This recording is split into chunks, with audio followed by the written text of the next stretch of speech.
Saudações a todos. Vamos buscar para nossa reflexão uma página do livro Instruções Psicofônicas. Esse livro foi organizado por Arnaldo Rocha. A pedido do Chico, ele fundou ali, ele organizou um grupo de médiuns para trabalharem na desobsessão, né? Eram alguns médiuns psicofônicos e outros médiuns esclarecedores, e entre esses médiuns psicofônicos estava o Chico Xavier, né? Foi um trabalho pedido por ele fazia parte naquele determinado dia da semana que eles se reuniam para esses trabalhos de desobsessão. E sempre na primeira parte da sessão, havia ali as manifestações dos espíritos obsessores, perturbados, e nos 15 minutos finais era o espaço aberto para os instrutores e para aqueles que já haviam participado ali daquele auxílio, daquele amparo, e tinham se recomposto, tinham se esclarecido, tinham se acalmado e vinham ali trazer o seu depoimento, né, nos trazendo preciosas lições de como podemos vencer as nossas dificuldades, né? E nós separamos o capítulo, digamos assim, 18, Drama na Sombra. E o Arnaldo Rocha faz um comentário a princípio. No encerramento de nossas atividades na noite de 9 de julho de 1954, tivemos a presença de Jorge, um irmão que nos era desconhecido e com quem tomáramos o primeiro contato um ano antes. Mobilizando as faculdades psicofônicas do médium, relatou-nos o seu drama na sombra, oferecendo-nos com ele preciosos elementos de estudo. Ouvindo-o, lembramos-lhe a primeira manifestação em julho de 1953, quando foi auxiliado por nossos benfeitores espirituais através de nosso grupo. Apresentara-se como um louco, sustentava a cabeça entre as mãos, queixando-se desesperadamente e alegando que trazia o crânio estilhaçado pela bala de revólver com que exterminara o próprio corpo e cujo estampido parecia eternizar-se dentro de seu cérebro. Regressando ao nosso grupo com o presente relato, mostra como age sobre nós a lei de causa e efeito. Homicida direta e indiretamente e suicida, torna-se obsediado pelas suas vítimas após o crime em que se comprometeu na existência da carne, fazendo-se presa de espíritos infernais nas regiões inferiores a que desceu pelo suicídio e somente consegue reequilibrar-se assimilando com boa vontade o auxílio que lhe foi prestado pelos espíritos benevolentes e amigos. Importante notar que as suas vítimas, com delitos menores, voltam à reencarnação antes dele e ser-lhe-ão pais terrestres em futuro próximo, para que dentro do karma, entre aspas, karma, né? Nós na doutrina falamos causa e efeito, né? Elaborado pelo trio, então retomando, para que no futuro próximo, para que dentro do karma elaborado pelo trio, possam os três caminhar unidos nas provações expiatórias com que se redimirão diante da lei. Então nós temos essa introdução para que compreendamos que ele teria vindo há um ano atrás, né, antes dessa segunda manifestação, em estado muito doloroso, em consequência do homicídio e do suicídio, né, totalmente enlouquecido. E ele inicia, então, através da psicofonia, cujo médium era o Chico Xavier. Quem agradece com sinceridade traz aos benfeitores aquilo de melhor que possui. Sou pobre vítima do crime e do suicídio que vem depositar em vossas preces uma singela flor de gratidão. No entanto, para comentar o favor recebido, peço permissão para que minhas lembranças recuem no tempo. Corri o ano de 1917 e sentia-me um homem feliz entre os mais felizes. Era moço, otimista e robusto. Avizinhava-me dos 30 anos e sonhava a organização de meu próprio santuário doméstico. Anita era minha noiva. Aqueles que amaram profundamente, guardando inalteráveis no peito a primavera das primeiras aspirações, poderão compreender a floração de esperança que brilhava em minha alma. A escolhida de minha mocidade encarnava para mim o ideal da perfeita mulher.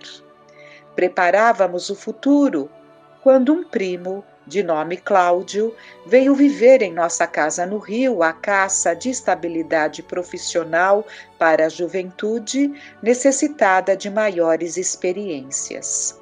Então, tudo transcorria maravilhosamente quando chega esse primo que vem ali para completar seus estudos. Acolhido carinhosamente por meus pais e por mim, e mais moço que eu próprio, passou a ser meu companheiro e meu irmão. O infortúnio, porém, como que me espreitava de perto, porque Cláudia e Anita, ao primeiro contato, pareceram-me transfundidos na aventura de velho conhecimento. Pouco a pouco reconheci que a criatura querida me escapava dos braços. E mais que isso, notei que o amigo se erguia em meu adversário, porque blasonava de minha perda, ironizando-me a inferioridade física. No decurso de alguns meses, por mais tentasse distanciá-los discretamente, Cláudia e Anita estreitavam os laços da intimidade afetiva até que fui apeado de meu projeto risonho. Tudo quanto a terra e a vida me ofereciam de melhor.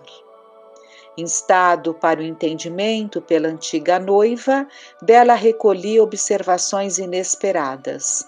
Nosso compromisso era apenas ilusão. Andara mal inspirada.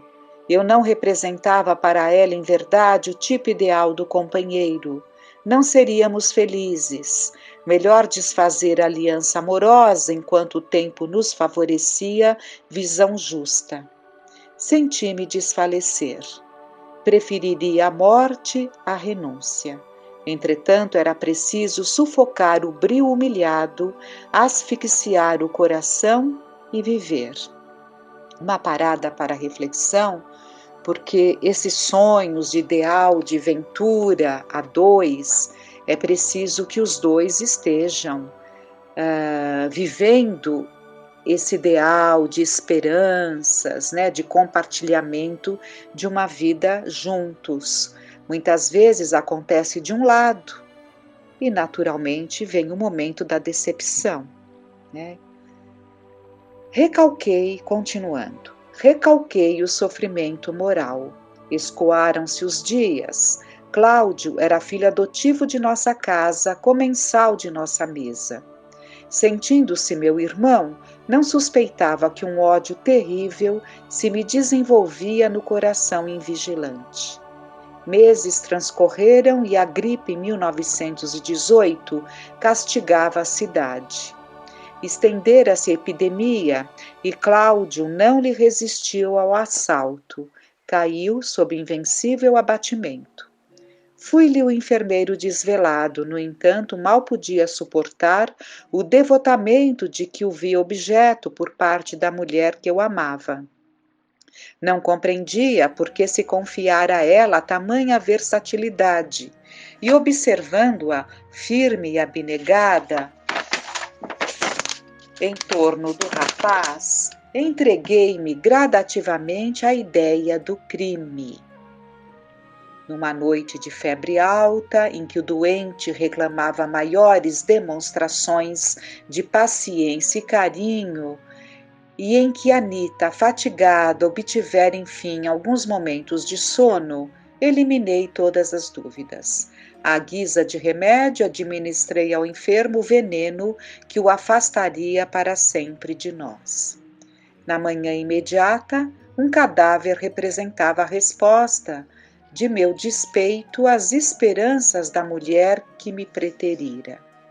A morte, contudo, não conseguiu desuni-los, porque Anita, embora afagada por mim, fez-se arredia e desconfiada. Parecia procurar em meus olhos a sombra do remorso que passara a flagelar-me o coração. E apática, desalentada, renunciando ao porvir, rendeu-se à depressão orgânica que aos poucos lhe abriu o caminho para o sepulcro. Nós sabemos que grandes dores, grandes amarguras, não sabermos lidar com as situações, o nosso corpo se ressente e pode ressentir-se a ponto de abrir caminho para um próximo desencarne. Revelava-se contente por entregar ao polvo invisível da tuberculose a taça do próprio corpo. Então, essa debilidade orgânica pela tristeza favoreceu que ela se contaminasse com a tuberculose. A tuberculose era terrível, né? Nessa época. E não havia cura, provavelmente, muitos morriam, né? Foi muito terrível a tuberculose, enquanto não havia ali a vacina. E ela, então, não reagindo a essa bactéria, né? Porque tuberculose, acredito que seja uma bactéria, não reagindo, acabou entregando-se, né? Na verdade, era uma vontade de não estar mais aqui. Nós sabemos o quanto isso é perigoso, né?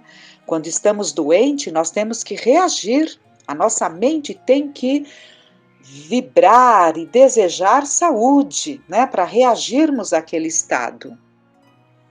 Bom, continuando.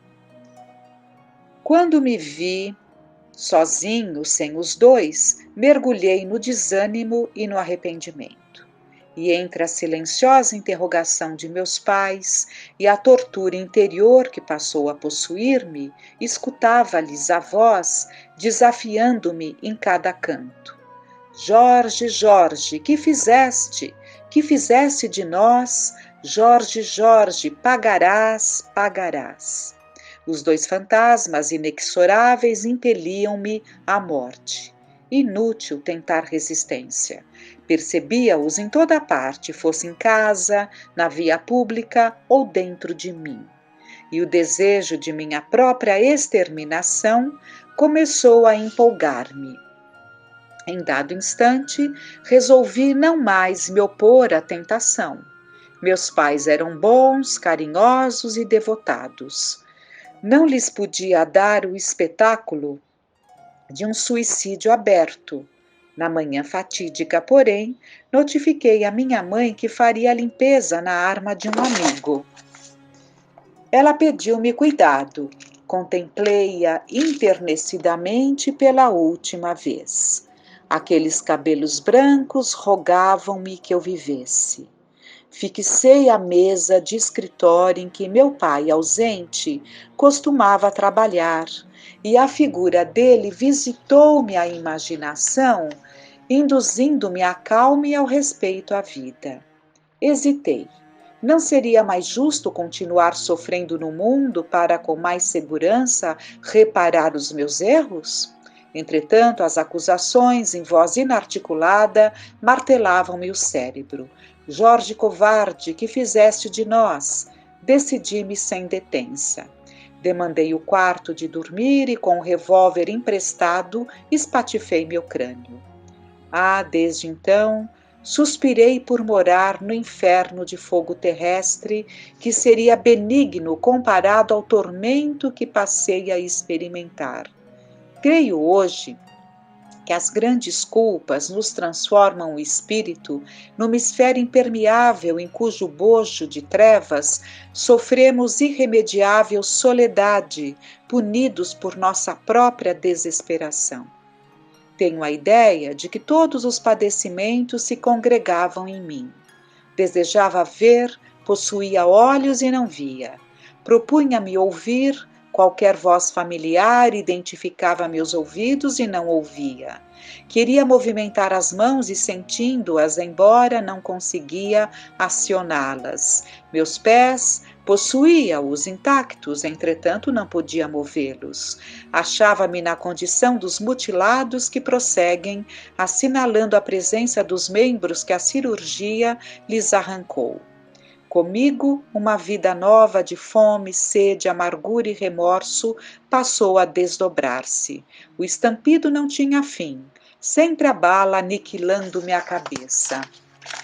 Depois de largo tempo, cuja duração não me é possível precisar, notei que vozes sinistras imprecavam contra mim. Pareciam nascer de furnas sombrias situadas em minha alma, e sempre envolto na sombra sibilante, senti um fogo diferente daquele que conhecemos na terra, uma espécie de lava comburente e incessante, vertendo chamas vivas, assim tornarem de minha cabeça sobre o corpo.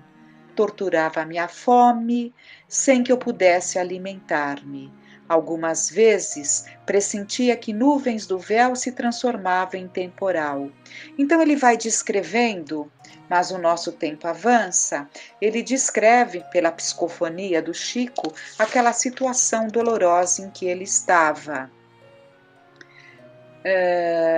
Mas ele é trazido, né? Ele é trazido então à casa, a esse núcleo, né? A esse núcleo denominado Meimei, né? E lá ele se manifesta, ele é assistido, ele é atendido, ele é encaminhado. Então ele diz: tive a felicidade de ser conduzido a um hospital, recebi tratamento, decorridos 2 meses passei a frequentar-vos o ambiente, então ele é tratado, se coloca em condições melhores e volta a frequentar este núcleo, que é o que acontece, né? Aprendi a encontrar o socorro da oração e, mais consciente de mim, indaguei por Cláudia e Anita. Obtive a permissão de revê-los. Ó prodígio! Reencontrei-os enlaçados num lar feliz, tão jovens quanto antes. Recém-casados, desfrutavam a aventura merecida. Marido e mulher haviam reconstituído a união que eu furtara. Então eles retornam. O tempo passou, né? O tempo passa, quando ele volta a si, eles já estão ali de retorno como marido e mulher. Aproximei-me deles com imensa emoção. A noite avançava plena. E tudo é feito de forma para que ele retorne. E enquanto me encontrava ao pranto de gratidão, alguém que está convosco e para todos nós uma irmã devotada e infatigável, anunciou-me aos ouvidos. Então ele relata que uma voz, que é da Meimei, né, lhe disse: Jorge, o novo dia espera por você.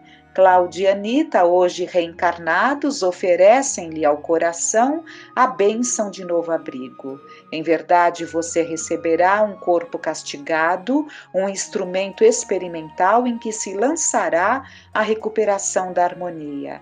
A fim de restaurar-se, sofrerá você como é justo, mas todos nós, na ascensão para Deus, não prescindiremos do concurso da dor, a divina instrutora das almas. Então, ele é alertado que ele teria uma encarnação mais curta, porque o instrumento estaria muito debilitado, mas nessas condições nós sabemos que frequentemente o espírito retorna com os mesmos pais, né? Dando seguimento ali à encarnação tão necessária para a recomposição, inclusive do seu equilíbrio orgânico, porque foi alterado pelo suicídio, né? E o reequilíbrio emocional, emotivo, e ele volta, né?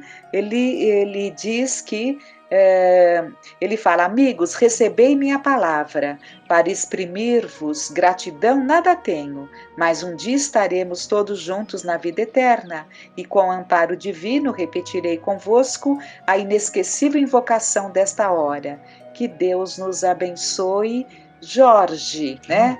Então, ele agradece a Deus a oportunidade de ter sido ali orientado, avisado, encaminhado, ele seria encaminhado para uma nova encarnação, e tudo isso acontece ali nesse núcleo espírita Meimei, e nós sabemos que é assim que se dá, né? E a gratidão dele porque eles iam ser recebidos pelos mesmos a quem ele prejudicou, pelos mesmos a quem ele não conseguiu guardar ali aquela dor do abandono, mas compreender que estavam namorando, né? E ela era livre para sondar seus sentimentos, né? E tomar a sua decisão com quem ficaria ali lado a lado na encarnação, e temos que estar preparados para isso, né? Então, nós podemos encerrar até buscando uma compreensão final. Nós vivemos tempos muito decisivos. Ou nós, vivendo para nós mesmos, que foi o que ele fez e nós fazemos, provavelmente, vivermos para nós mesmos. Ou nós continuamos vivendo para nós mesmos, portanto continuaremos num mundo de provas e expiações, ou aprenderemos a viver, a ter o olhar, a pensar no outro, e já estaremos vivendo um mundo de regeneração. Cabe a nós, nessa transição, atrasarmos esta mudança ou já, de certa forma, iniciarmos a nossa vivência nesses tempos melhores. Que fiquemos em paz.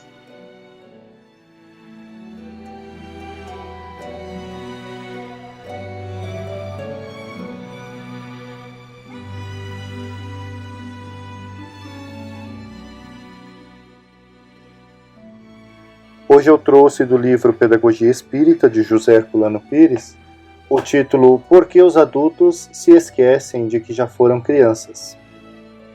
E ele abre aqui com uma pergunta. Se fizessem um pouco de esforço, não as educariam melhor? O texto é: os dois problemas, o da educação no lar e o da educação na escola, giram em torno de um mesmo eixo. Os pais são os professores no lar e os mestres são os pais na escola. Muito mais do que um fenômeno biológico, a paternidade e a maternidade constituem uma relação psíquica e, portanto, espiritual. O Espiritismo ensina e demonstra que os pais não geram os espíritos dos filhos, mas apenas o seu corpo. A criança já nasce com o acervo pessoal de suas conquistas no processo evolutivo. Ora, a tarefa dos pais, como a dos mestres, é ajudá-la a integrar-se, durante a presente existência, na posse desse acervo e a enriquecê-lo ainda mais. Assim, para que a educação se desenvolva de maneira harmoniosa e eficiente, é necessária a conjugação do lar com a escola, dos pais com os mestres. Não é muito fácil conseguir-se isso no mundo de hoje, mormente nas grandes cidades. Mas há um meio pelo qual se podem superar as dificuldades atuais, se os pais e os mestres se lembrarem de que foram crianças, se procurarem manter essa lembrança em suas atividades no lar e na escola, a conjugação necessária se fará naturalmente.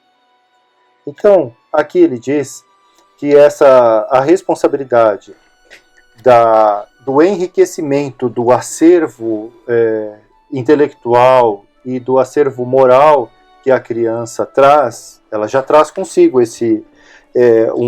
um longo acervo, um rico acervo de conhecimentos que ela foi desenvolvendo ao longo das encarnações. Só que ela não lembra de tudo claramente nessa encarnação que ela está, mas ela traz isso como instinto, isso tudo está dentro dela, ela tem isso.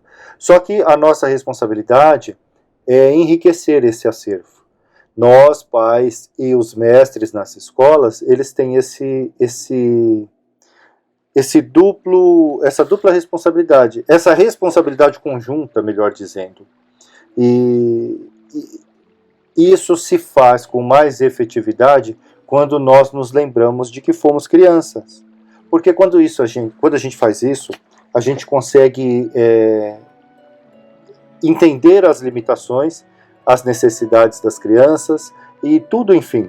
Nós nos colocamos no lugar delas para entendê-las, para ajudá-las a aprender melhor. Então, vou seguir aqui a nossa leitura. Educação afetiva. Os adultos se esquecem facilmente de que foram crianças porque se acham integrados num mundo diferente, o mundo da gente grande. Esse mundo dos adultos é geralmente feito de ambições, temores, ódios e violências. É um mundo hostil, muitas vezes brutal. Os adultos se tornam criaturas práticas, objetivas, eficientes, o que vale dizer até egoístas, secas, frias e insensíveis. Se fizessem algum esforço para vencer essa frieza mortal, lembrando-se um pouco da infância, voltariam a viver e seriam capazes de amor e ternura. A educação é um ato de amor, é a ajuda das pessoas grandes para que as crianças também possam crescer. Os adultos sem amor não podem educar, pelo contrário, deseducam. Às vezes a escola destrói a educação iniciada no lar e às vezes é o lar que destrói a educação dada na escola. Se os pais são insensíveis, a criança é infeliz, carente de amor. Se os mestres são estúpidos, a criança tem medo da escola. Mas o pior de tudo é a indiferença e a frieza. Pais e mestres que olham para as crianças com olhos de múmia, de rosto impassível, são carrascos executando vítimas inocentes. Queimam essas plantinhas tenras, que são as crianças, como um sol ardente crestando semeaduras no campo. As crianças necessitam de afeto, de carinho, de atenção. A natureza humana é diferente da natureza animal. Não se pode nem se deve querer domesticar uma criança como se fosse um cachorrinho, domá-la como se fosse um potro. Cada criança é uma inteligência despertando para a vida, e mais do que isso, é uma consciência que desabrocha. Essa inteligência e essa consciência precisam de aceitação e compreensão, pois do contrário se ressecam, tornam-se amargas, voltam-se para a rebeldia e a maldade. Os próprios animais não podem ser domesticados apenas com violência. É muito interessante isso que ele coloca aqui nesse texto, e que faz com que nós nos lembremos sempre que não dá para construir uma criança amorosa com violência. Não dá para construir uma criança amorosa, atenta e dedicada com indiferença. Nós só conseguiremos construir nas crianças o adulto que nós gostaríamos que ela se tornasse se nós formos esses adultos que nós gostaríamos que ela se torne. O exemplo é o melhor professor. Por mais que nós falemos, por mais que nós peçamos às crianças para que elas sejam dessa ou daquela forma, elas sempre vão nos observar. São atentas, as crianças elas têm mais tempo, né, do que nós adultos para observar as pessoas intimamente. E nós que convivemos com elas, estamos ali, expostos a elas, para que elas nos observem. Por isso que é preciso dar o exemplo, mostrar o caminho através do exemplo. E aqui no começo do texto, onde ele fala que depois que nós nos tornamos adultos, a gente passa a desenvolver umas defesas, né, para nos defender desse mundo que é hostil, brutal às vezes, nós precisamos sempre ter isso em mente. Nós não podemos só achar que o mundo é assim agressivo, porque ele é agressivo sim, mas ele também é gratificante, é gostoso de se viver. Tem o lado bom, né? Como tudo na vida tem dois lados, isso também tem. Então é preciso que nós consigamos ver isso, para que nós consigamos viver com mais leveza, com mais alegria, E fazendo isso, nós vamos mostrar para as crianças também que é possível viver com mais alegria, com mais leveza, com mais satisfação, mesmo com tudo de difícil que há no mundo, né? É preciso exemplificar. Educar é amar. É a sequência da nossa leitura aqui. O mundo das crianças é diferente do mundo dos adultos. É um mundo de sonhos e de aspirações nobres. Um mundo amoroso, cheio de ternura e ansiando por compreensão. Kardec escreveu que as crianças são espíritos que se apresentam no mundo com as vestes da inocência. Espíritos maduros que se fazem pequeninos e tenros para poderem entrar no reino do céu. Voltam à fonte da vida, renovam-se nas águas lustrais da esperança, recomeçam a existência com grandes planos de trabalho delineados no íntimo. São frágeis e parecem puros porque precisam atrair o amor da gente grande. Carecem de amor e imploram carinho. As pesquisas pedagógicas entre as tribos selvagens revelam que as crianças tribais, ao contrário do que supunham alguns teóricos, não são tratadas com brutalidade, mas com reserva e carinho. Para o selvagem, a criança é como um estrangeiro que chega à tribo, mas um estrangeiro que pode ser amigo. Antes de integrá-la na vida social, eles a mantêm em observação, procurando atraí-la com amor. Depois dos rituais de integração, os adolescentes continuam a ser encarados com ternura e tratados com carinho. A finalidade dessas pesquisas é favorecer a descoberta da verdadeira natureza da educação. Nos povos civilizados, a educação aparece muito complexa, revestida de numerosos artifícios técnicos e teóricos, perturbada por sofismas e sujeita a interesses múltiplos. Nos povos selvagens, ela pode ser observada na fonte, está ainda pura e nua como a verdade. E o que as pesquisas revelam é que a educação, na sua verdadeira essência, é um ato de amor, pelo qual as consciências maduras agem sobre as imaturas para elevá-las ao seu nível. Educar é amar, porque a mecânica da educação é a ajuda, o amparo, o estímulo. A vara, o ponteiro, a palmatória, as descomposturas e os gritos pertencem à domesticação e não à educação. A violência contra a criança é um estímulo negativo que desperta as suas reações inferiores, acorda a fera do passado na criaturinha vestida de inocência que Deus nos enviou. Só o amor educa, só a ternura faz as almas crescerem no bem. Como é interessante esse capítulo, né, gente? Ele fala tão claramente aqui dos efeitos funestos que a falta de amor pode trazer na educação das crianças, tanto na escola quanto em casa. Tudo isso que a gente fala aqui serve para ambos os ambientes, tanto para a escola quanto para casa, porque em casa nós precisamos tratá-lo sim com amor, com carinho, mas com correção, com um norte. É preciso ter uma linha de conduta para se conseguir ter uma educação equilibrada dentro de casa. Não é porque está em casa que a gente tem que deixar a criança fazer o que quer, do jeito que quer, na hora que quer. A vida, ela exige essa postura, né? A vida, as coisas da vida exigem que nós tenhamos um pouco de organização, de disciplina, de controle, né? Mas assim, aplicar isso para a criança e mostrar para ela como é que isso funciona é um processo gradual, é um processo que a gente tem que desenvolver aos poucos. Como disse aqui a pesquisa que foi feita com selvagens, mesmo eles procuram observar a criança, porque cada criança tem um ritmo diferente. Não dá para tentar fazer com que as crianças todas sigam o mesmo método, na mesma frequência, no mesmo ritmo. Não acontece. Cada criança, cada espírito é individual, é diferente, seguir um caminho ao longo do seu desenvolvimento. Então, é preciso sim observar com atenção. Nós, pais, temos o dever de conhecer os nossos filhos, mas nós só poderemos conhecê-los se nós nos dispusermos a observá-los com atenção, né? A conhecê-los intimamente. E assim fica mais fácil educá-los. Assim, fica viável, fica possível educá-los. Até porque nós precisamos considerar sempre que Deus nos confiou esta missão porque Ele sabia que nós tínhamos capacidade para executá-la com maestria, com perfeição. E a perfeição não está em fazer com que todas as crianças sejam impecáveis. Não, não é isso.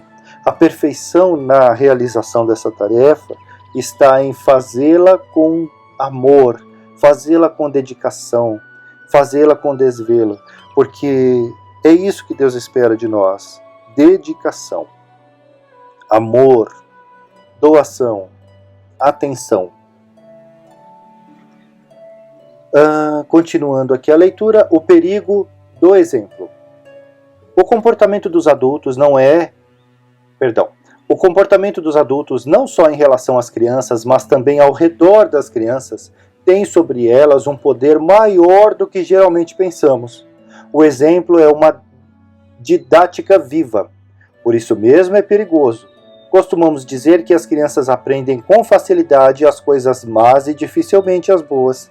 E é verdade, mas a culpa é nossa e não das crianças. Nossos exemplos exercem maior influência sobre elas do que as nossas palavras. Nosso ensino oral é quase sempre falso e insincero. Ensinamos o que não fazemos e queremos que as crianças sigam as nossas palavras, mas elas não podem fazer isso porque aprendem muito mais pela observação, pelo contágio social do que pelo nosso palavrório vazio. Renouvier dizia que aprender é fazer e fazer é aprender. Nós mesmos, os adultos, só aprendemos realmente alguma coisa quando a fazemos. Na criança, o aprendizado está em função do seu instinto de imitação. A menina imita a mãe e a professora. O menino imita o pai e o professor. De nada vale a mãe e o pai, a professora e o professor ensinarem bom comportamento se não derem o exemplo do que ensinam. As palavras entram por um ouvido e saem pelo outro, mas o exemplo fica. O exemplo cala na alma infantil. Tagore, o poeta pedagogo da Índia, comparava a criança a uma árvore. Dizia que a criança se alimenta do solo social pelas raízes da espécie, mas também extrai da atmosfera social a clorofila do exemplo. O psiquismo infantil é como uma fronde aberta no lar e na escola, aurindo avidamente as influências do ambiente. Olha, gente, havíamos falado isso aqui atrás há pouco tempo e voltou, porque é importante realmente. O exemplo é o melhor professor e a criança observa. E também fica difícil você argumentar com uma criança quando você não considera que ela está observando os seus exemplos. Ela mesma fala: "Oi, você fala uma coisa, mas está fazendo outra, e aí? Como é que funciona isso aí?" Então, gente, é preciso muita atenção, muita dedicação na educação das crianças. Mas é uma atenção no complexo, no contexto, no conjunto, em tudo.